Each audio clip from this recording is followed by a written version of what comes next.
우리 하나님 말씀 잠언 15장 13절로 17절 말씀입니다. 구약성경 926면입니다.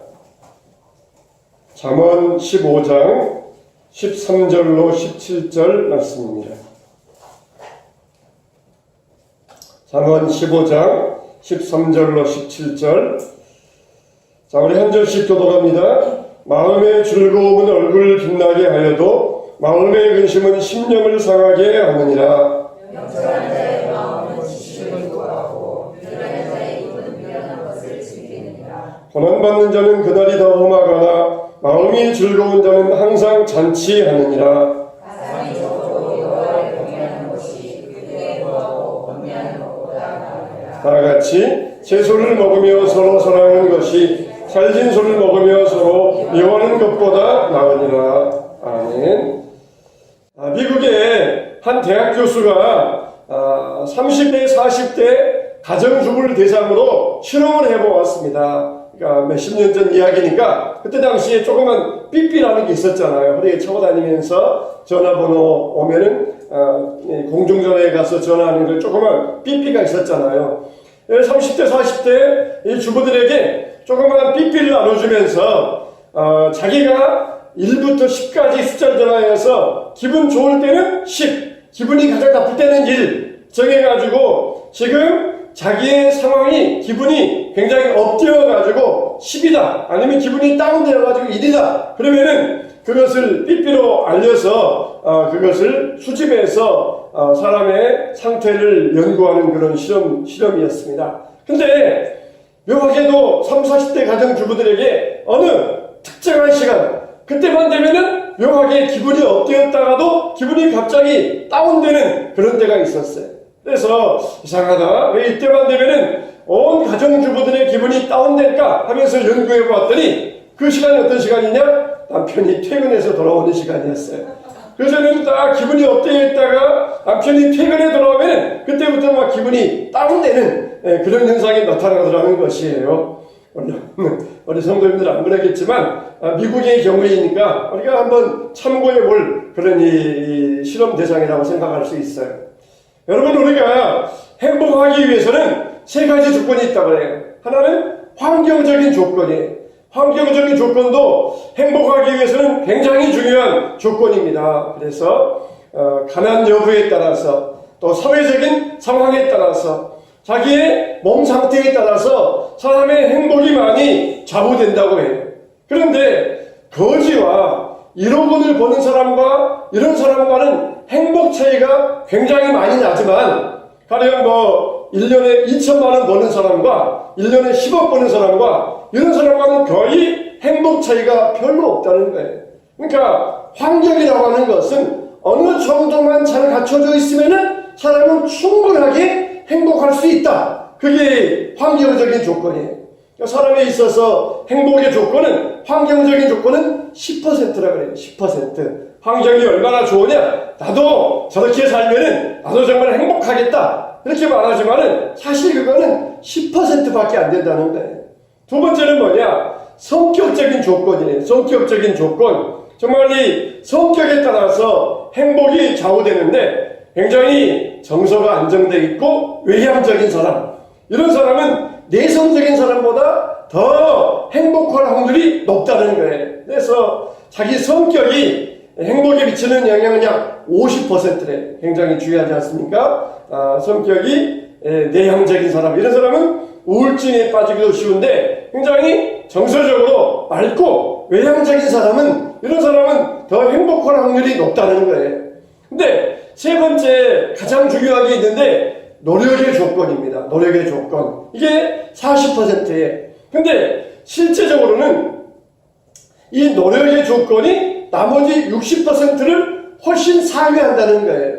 비율로 보면은 40%이지만 훨씬 어느 정도 노력하느냐에 따라서 성격이 좀 내향적인 기질이 있어도 환경이 좀 안 좋은 환경이 있어도 내가 어느 정도 노력하느냐 그 40%에 따라서 60%가 더 좋아질 수도 있고 더 나빠질 수도 있고 충분히 그런다는 것이에요. 충분히 그런다는 것이에요.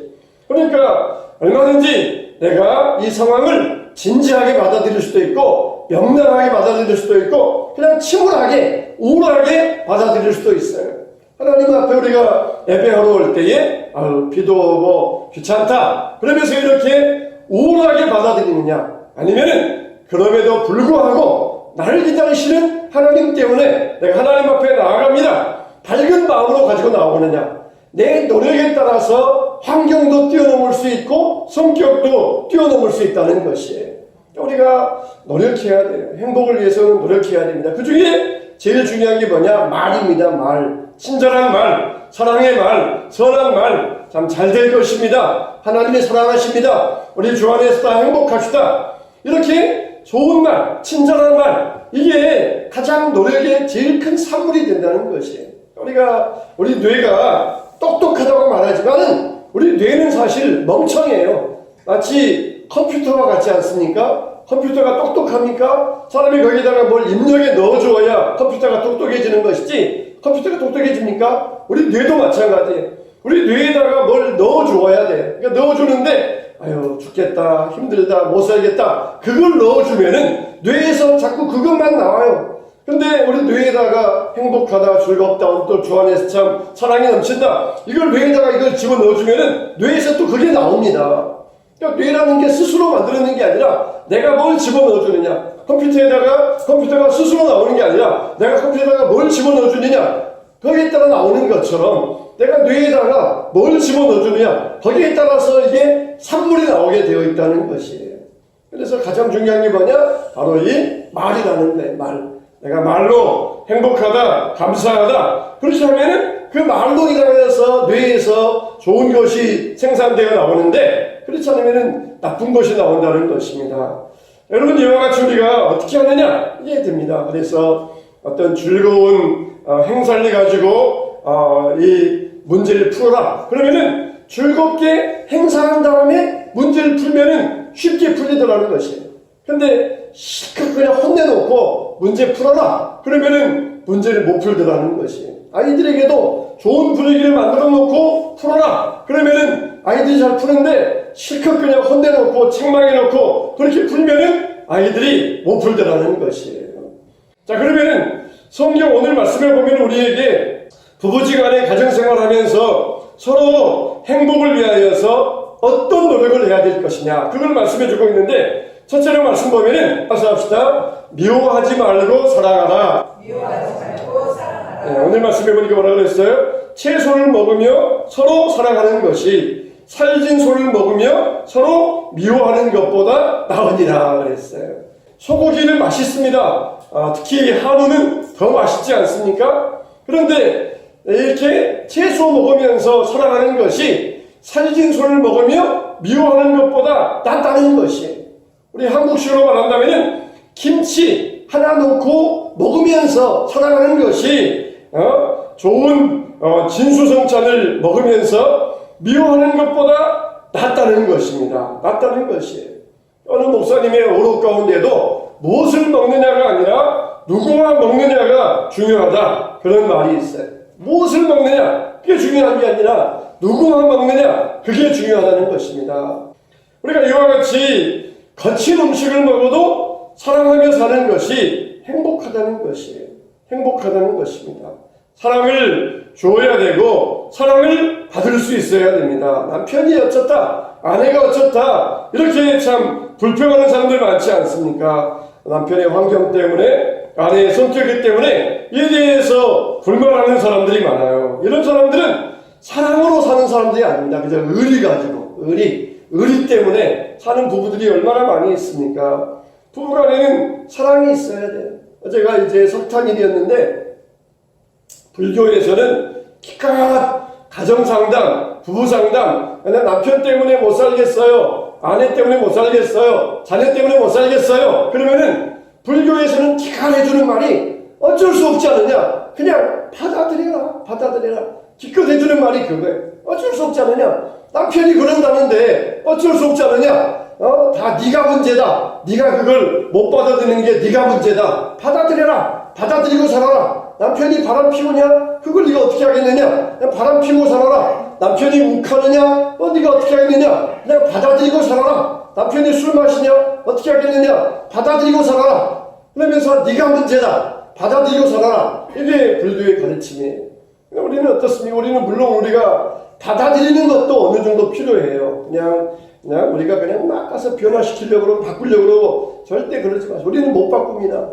어떻습니까? 우리는 성령께서 만져주시기를 하나님께 구해야 됩니다. 할렐루야.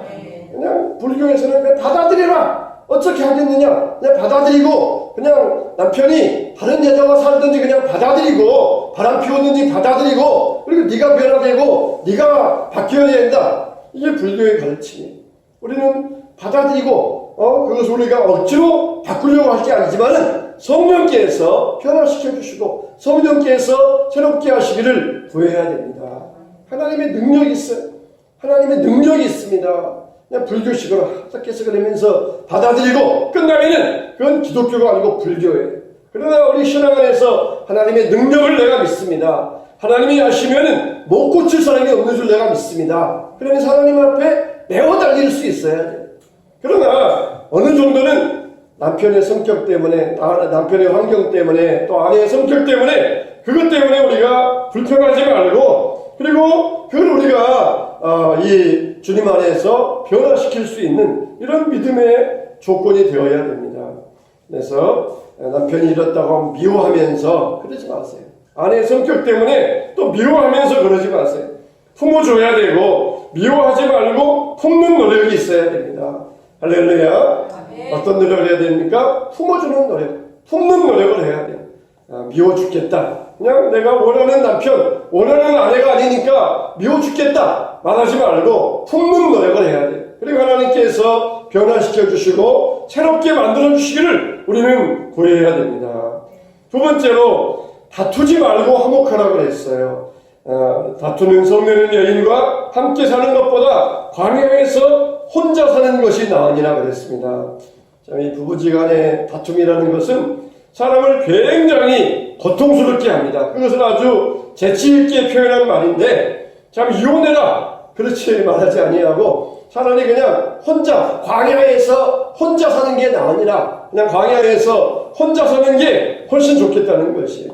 그래서 다투는 부부는 혼자 살라 이혼하라 그런 뜻은 아니에요. 그렇게 다툼으로 힘을 낭비하지 말고 회복하여서 사용하라는 것입니다. 참 이 부부지간의 다툼을 보면은 막 이 나라와 민족의 통일을 위하여서 막 세계 평화를 위하여 그런 문제 가지고 다투는 부부 보셨습니까? 그런 부부 없어요. 다 하찮은 문제, 치약 짜는 문제, 막 이 빨래통에 안 넣는 문제, 또 밥 먹는 문제, 그런 아주 사소한 것, 하찮은 것 가지고 다툼이 시작됩니다. 그러니까 이렇게 하찮은 것 때문에 다투지 말고 서로 이해하는 노력을 가져야 된다는 거예요. 품는 노력을 해야 되고 이해하는 노력을 가져야 된다는 것입니다. 사람이 나이가 들면 자꾸 아프잖아요. 그러면 뭐라 그럽니까? 병원에 가봐! 그러잖아요. 병원에나 가봐! 그러잖아요. 아프다고 말하면은 병원에 갈 줄 몰라서 아프다고 말합니까? 공감해 주길 원하잖아요. 그리고 어깨라도 한번 주물러주고 어디가 아파 힘들겠다 이렇게 위로해주고 공감해주는 한마디 말 그걸 원하잖아요. 근데 아프다 그러면 맨날 아프다 그래 병원에나 가봐 약 사 먹어 누가 약 사 먹을 줄 모르고 병원에 갈 줄 몰라서 그렇습니까? 공감해주고 위로해주고 그렇게 원하는 것이 아니겠습니까? 그래서 귀찮다 하지 말고 서로의 마음을 읽으려고 하는 그런 노력이 있어야 돼.